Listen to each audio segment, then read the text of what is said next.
And now, podcasting from the sun-scorched desert Southwest, weighing in at a combined total of 340 pounds, Brad Winchester, Tyler McDowell-Blanken, are Gimmick Infringement. Welcome, everybody, to the Gimmick Infringement Podcast. I am Brad Winchester, and with me, as always, is my tag team partner, Tyler McDowell-Blanken. And Tyler, we have a very special guest today. That we do, Brad. He's a journalist, scientist, some would say a baseball historian, others would say an underrated hockey goalie. But we're here to tell you he's a best-selling author whose latest book, The Six-Pack on the Open Road in Search of WrestleMania, is now available. Brad Balukjian is here. Brad, welcome to GI. How are you? I'm doing great. I'm here in Philadelphia getting ready for WrestleMania. I'm going to go to Wrestle World tomorrow at the Pennsylvania Convention Center, and then I'll be at WrestleCon after that in the next few days. So I'm looking forward to being surrounded by fellow wrestling aficionados. So you came out of the gate to make us jealous. I got it. Yes. Yes. We have a wind advisory here in Arizona, and you get to go to WrestleMania. That's yes. Amazing. Incredible. Well, it's not 125 degrees for 30 days straight, right? So that's right. That's coming in a couple months. Absolutely. Pros and cons. Yes, it is. I know you were in Surprise, Arizona most recently, Brad. And when you said that, I was a little shook. I was like, not everyone knows about Surprise. Everyone knows about Phoenix. Some may know about Tucson, maybe even Marana, Brad. But Surprise, okay, you're familiar with how that desert life is. Not to be underrated, Surprise has like 100 and some thousand people. I mean, this is not a small little place. Not at all. I'm a big baseball fan, as you know, and I took in a spring training game while I was there, and I got to say, the Surprise Stadium was a highlight. It's kind of like sleepy enough that it's probably what spring training was like 30, 40 years ago in most places. Accurate. It's a great description. I actually caught a game in Peoria. It was the Mariners and the Rockies. But yeah, we're kind of all spread out. You can catch games just about anywhere in the valley. Is it one of the oldest baseball stadiums or baseball fields anyway that MLB ever played on in like Wilcox or somewhere in southern Arizona? I'm pretty sure I've heard of that before. Yeah, we drove by a field and I saw a sign up saying it's one of the first places, and I thought, how does nobody know that this is here? Yeah, and then wow. Well, I also drove by it and went, oh, that's why nobody knows this is here. There's nothing out here. It's right. I know it's near Bisbee. Yeah, that's somewhere right. around that area. Yeah. Shout out to all our fans in Wilcox and Bisbee. Well, Brad, obviously we could talk about Arizona all day, but we have you here for a very specific reason. I also have to navigate having two Brads on the show. This is new for me. We got Brad W, Brad B, our special guest. But Brad, you wrote an incredible book. Again, it's now available. You're touring all across these United States. So we want to ask you all about your work. I have the first question, so I'll just go ahead and roll right into it. You include a thank you to your dad early on in the book. In part, you write, "My dad never liked wrestling, but he took me to so many live events at the Providence Civic Center when I was a kid. He sat there and endured the spectacle while I turned heads with my shrill screams from the nosebleed seats. It was real to me, damn it.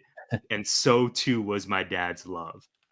This quote resonated with me, but in a different way, kind of the inverse. My dad is a lifelong wrestling fan and passed his affinity on to me. In fact, I would argue most of us probably had someone introduce us to wrestling and or, like you, serve as our Uber to the shows.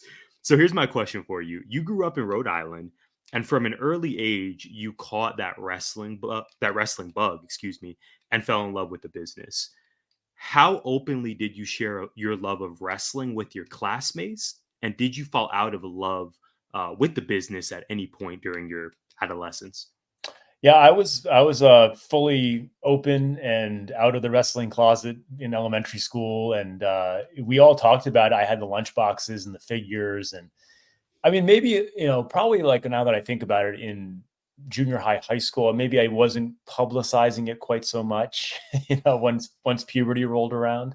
By the way, thank God for puberty, because my shrill voice would not sound very good right now. So I never grew out of it, but I don't follow it and I haven't followed it as an adult nearly as closely as I did growing up. And I still enjoy it and appreciate it, but I'm not like, I wouldn't say I'm a diehard fan of the current product. And is that more akin to where you're at in life now, being an adult, or the product maybe not grabbing you the same way that it did when you were a kid with the Yeah, show? I do think it has some to do with the way it's changed. I mean, wrestling is very different now than what it was like when I was growing up in the 80s. And I think that's for a number of reasons. I think that once they ended kayfabe and they let people behind the curtain, and then in the advent of the internet and all the fans becoming smart, I think it's actually it has created a healthier industry overall for its participants. But as a result, I think part of that has resulted in a in-ring style that is sometimes so over the top that it more resembles stunt work than the portrayal of some kind of athletic contest.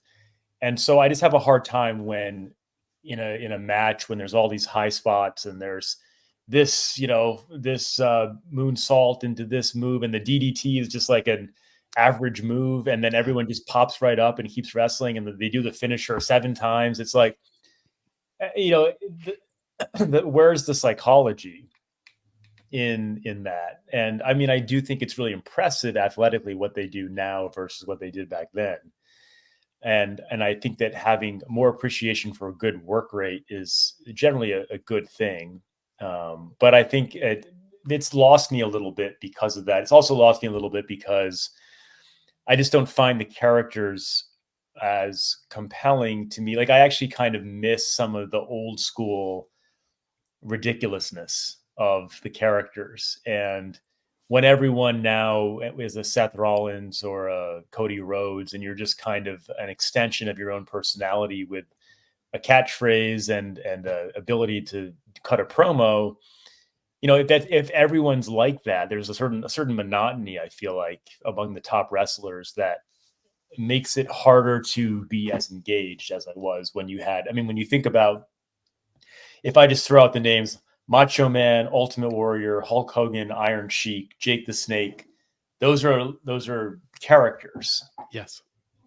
100%. Yeah, no, there is definitely a juxtaposition from, like you said, growing up in the 80s and following that product versus now. And obviously the athleticism is incredible. I wish I could do a kip up and do some of these just amazing feats, but that's a great point. There is certainly a clear difference now. Yeah, absolutely. So a lot of what I read was in the school, in my classroom, in between classes, over lunch, whatever it might be. So whenever you wrote about doing schoolwork or times where you were in school, it really made me happy. You wrote at one point about channeling kind of your aggression into taking notes and tearing through the paper. I think you said it felt like Braille. Amazing. So when you're writing a book, do you write with that same kind of intensity, or what does a day of writing look like in your life?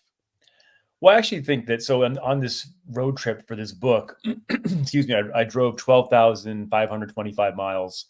That's a lot of time on the road with your thoughts. And I actually think that for a writer, that's actually really helpful, because without even planning it, you are mapping out the story in your head. So if I've just spent a day with Tony Atlas, and then I have 8 hours to drive, that's a lot of processing. And in my head, I'm kind of thinking about, okay, what aspects of my time with him are going to be featured in what I ultimately write. And I kind of map out a chapter the way that someone might storyboard a movie, right? You might have, like, if you notice in my writing, each chapter might have like 5 to 9 scenes. Yes. And they're like scenes. And so I need to figure out, okay, what are my scenes going to be? Because I'm only going to use a fraction of the material that I collected. So I can do that. Some people outline. I don't really outline on paper. I kind of outline in my head. Mm-hmm. And then by the time I sit down to actually write, I usually have a good idea of what my scenes are. And then I have my notebook. So I do take notes, and I have my interviews recorded. I have my transcripts, and I have that all in front of me, along with my research material. And I then just start writing, and usually by that time it flows pretty well because I've actually done a lot of thinking ahead of time. Well, my next question was going to be about structure, so that answered some of that question.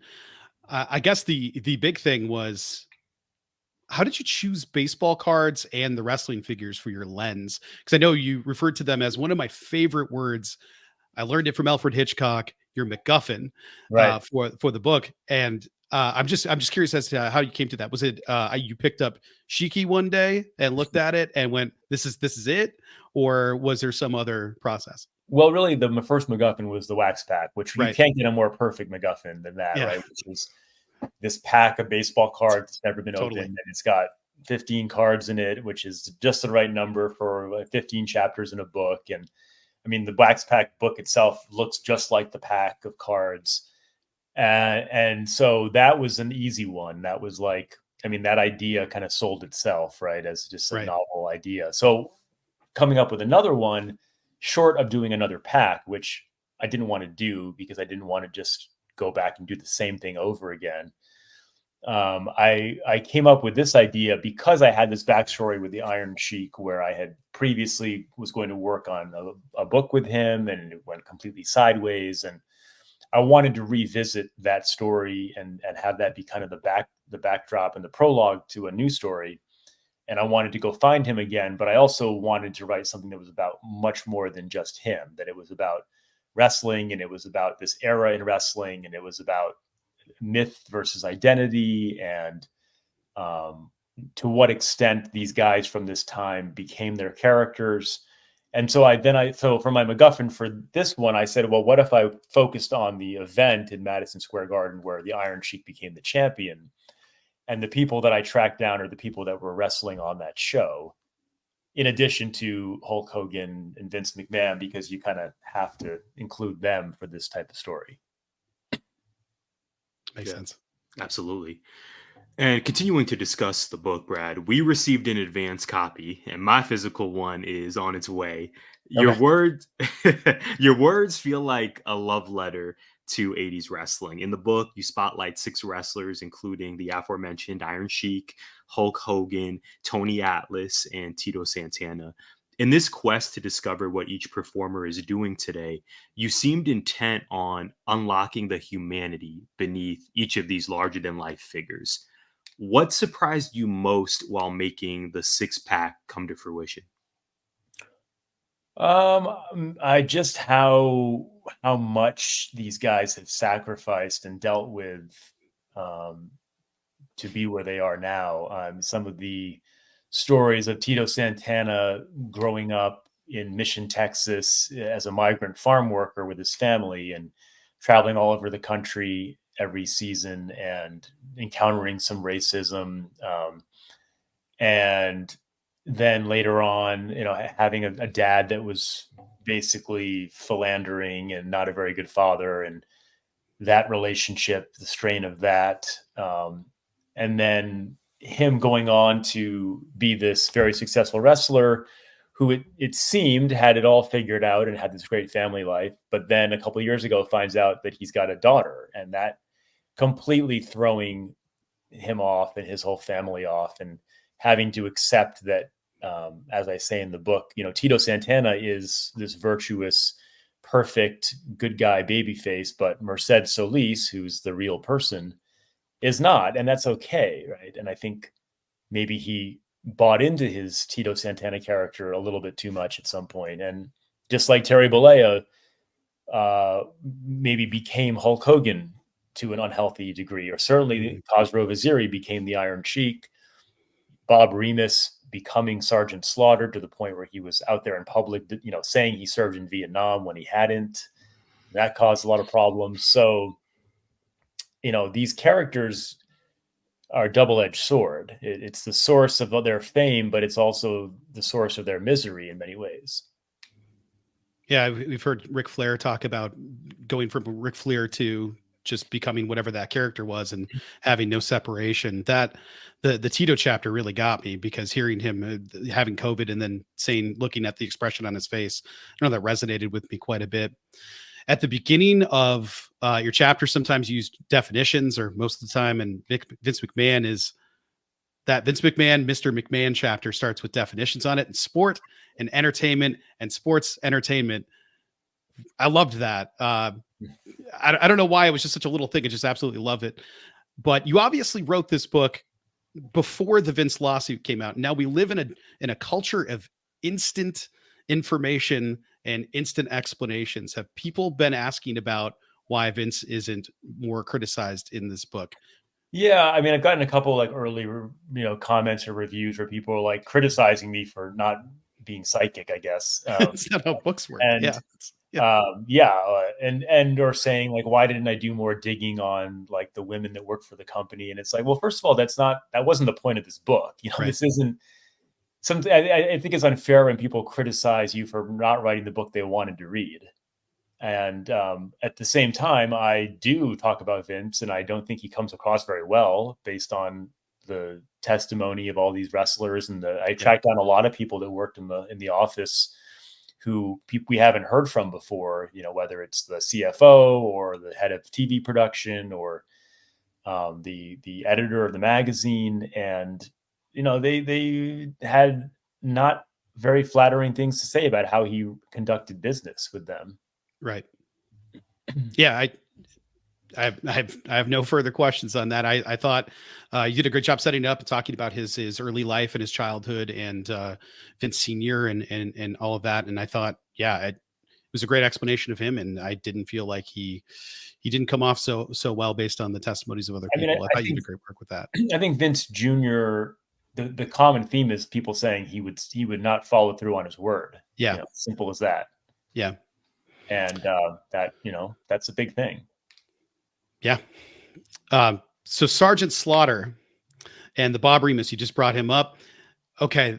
Sergeant Slaughter, I had the G.I. Joe. I know I had it. I had him somewhere. The brimmed hat, I definitely have that somewhere in a box, somewhere probably in Michigan floating around. And that was the first one that really hit me and struck the nostalgic nerve. And it took me back. And now it seems like the Iron Sheik is a reminder of that feeling that you were able to capture. I know at least the figure. After determining your MacGuffin for the book, do you have a tone in mind when you were going through your head and you're trying to structure, like you said earlier? Do you have a tone in mind while you're writing, or does it sort of just flow and then you figure it out later and try to make it all match?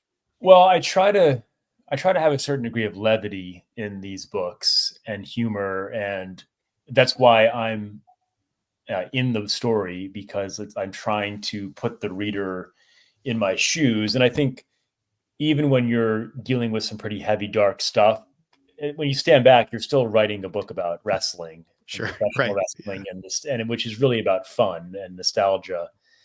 And so, and there's a certain ridiculousness to these characters and this whole thing. So I wanted to, kind of convey some of that where I could. I think when you're writing a travel book, you inevitably have opportunities to, because you're a fish out of water kind of all the time, and you have opportunities to point things out that you notice and, create a scene or an environment. I think tonally, I was worried that this could get too dark. I didn't want to write something that was too depressing. Like the Dark Side of the Ring shows, I appreciate what they do, but like even that title, it's just a little bit much for me. And I didn't want to write something that was sensationalistic or that was just digging for dirt and road stories. And I know, I guess my goal was always to write something that was detailed, honest, and balanced, and that conveys the complexity and the nuance of this profession and what it meant to be a wrestler, which is hard because you're writing about people about which people have very strong feelings, and there's a lot out there. So how do you balance all of this? So yeah, tonally. And then I think that, the tone does vary chapter to chapter a little bit, depending on the subject matter. And you can't anticipate that until you've spent time with these people and done your research. And so you kind of figure that out as you go. And you can't plan that all ahead of time. Sure. Well, thinking about your audience, Brad, how would you describe the emotions you're hoping to elicit in readers? A dose of nostalgia, a callback to the importance of recognizing one's humanity, or are we taking this too deep? It's an amazing book. Just read it and feel how you feel. Well, I definitely think that it's going to tap into the nostalgia and the childhood stuff, especially for people of a certain age that, Yes, that absolutely. Yes. grew up with this. I like to think that it's a book that can appeal to a wide readership. That you don't have to like wrestling to get into this, and that ultimately, I think my goal with all these books about former athletes or performers is to get people to recognize that how much they have in common with them and sort of the shared humanity that we tend to create this barrier as fans. Okay, these are these heroes we have. And even as adults, I mean, we really do treat these people as heroes still. We wear their jerseys, we walk around with championship belts around our waist. I mean, this is like elaborate cosplay that we're We've been getting. to a few wrestling shows this Yeah. year. Yeah. Yeah, can Yeah. confirm. Can confirm. So it's not just kids doing that, and so, and that's cool. And I think we need that escapism. But I think it's a richer appreciation for these people when you then add on knowing what they're going through personally and the Mhm. things that they've dealt with, and maybe you actually, can feel like you have something in common with them, that they're a little more accessible in that way. Yeah, I think the nature of those characters too can sometimes be blurry with the lines of realistic and what is real. Where we just saw some releases in AEW, and one of the characters' gimmicks is that they're wealthy, they're rich, and they are absolutely not that thing in real life. So I can imagine the struggle being very, very difficult for people that leave the business. And because you're on TV, it's just assumed you're rich, you're wealthy, you're successful in other ways. But if your marketable skills are suplex somebody, that's not going to help you get a teaching gig. Right. It's kind of like writing books. Sometimes people think, oh, like you have such a great, charmed, wealthy life. And it's like, no, not really. But hey, Well, I'm not complaining. I mean, and the fact that I get to indulge my childhood passions in writing these books is fantastic. yeah, and please continue. You're great at it.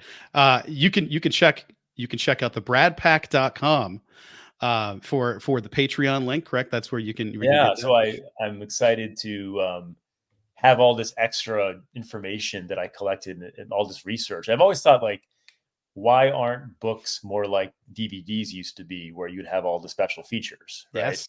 So I convinced my Great shout. publisher to put a QR code in my book. And so all this additional, whether it's audio of interviews that I did, the raw audio plus deleted scenes and all these WWF documents that I collected that obviously aren't going to go in the book. I mean, the book doesn't have any pictures, and some people get pissed off by that. So there's going to be like a lot of pictures in the book. And so, yeah, that's so through my website, my Patreon, people can access that. Well, on the website is where I saw this. You wrote your experience teaching fifth graders in French changed Yeah. your life. No hyperbole there. That experience led to my decision to focus on teaching rather than research in my academic career. So Tyler and I have often had conversations about A, how everything is wrestling, and B, how many wrestling parallels there are in teaching. And I know that sounds crazy to some people, but Yeah.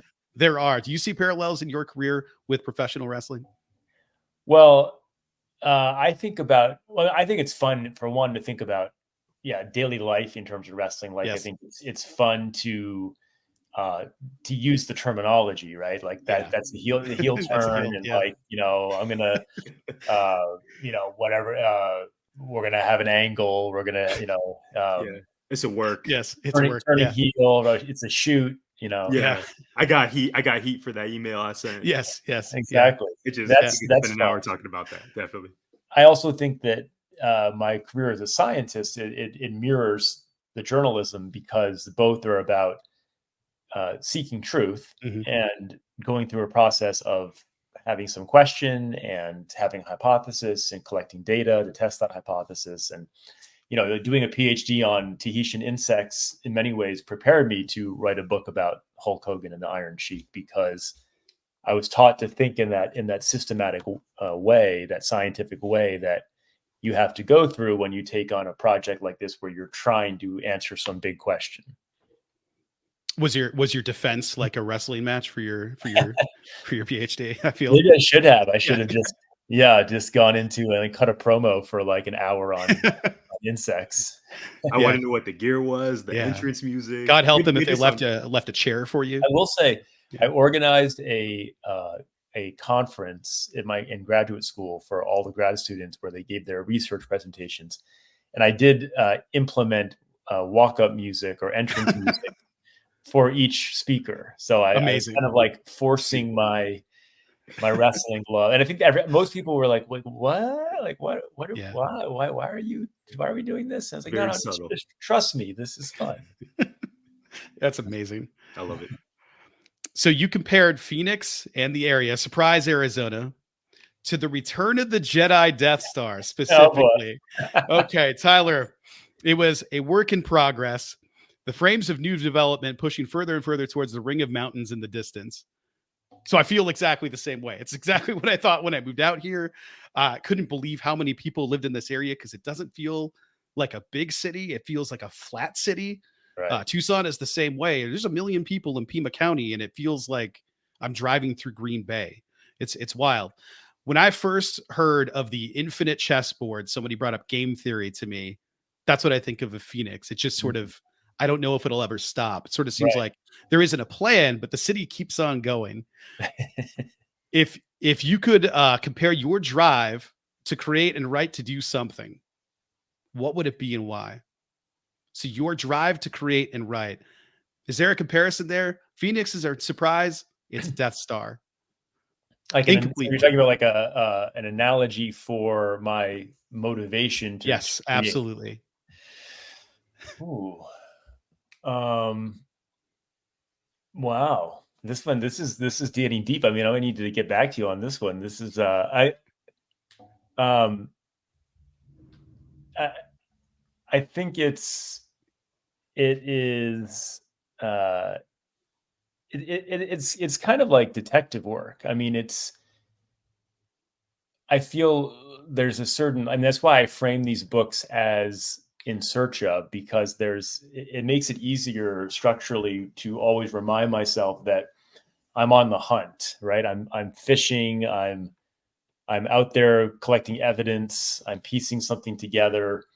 There's going to be a lot of unexpected things that crop up, and I'm not going to get everything that I want out of it. So that creates a certain dramatic tension that's inherent in the story when I frame it as a quest. And that's kind of the oldest storytelling technique out there, right? Is like the hero's journey or the quest. Right. And so I guess that's how I anchor myself when I'm taking on one of these things, is like, fitting it in the construct of that journey, and knowing that, I mean, this is also why I don't like to write fiction. Like, I have no interest in writing a novel because it's the freedom is overwhelming.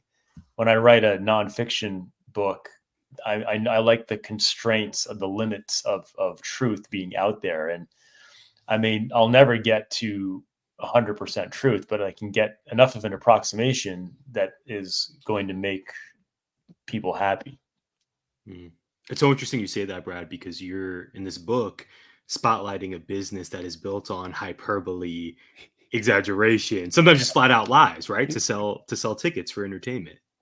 Yeah, no, I think I say early on that it's what an assignment to give yourself to have a pursuit of truth in an industry built on illusion, right? It's and because it's actually, if you try to write about wrestling history, there isn't a lot of, it's one giant oral history.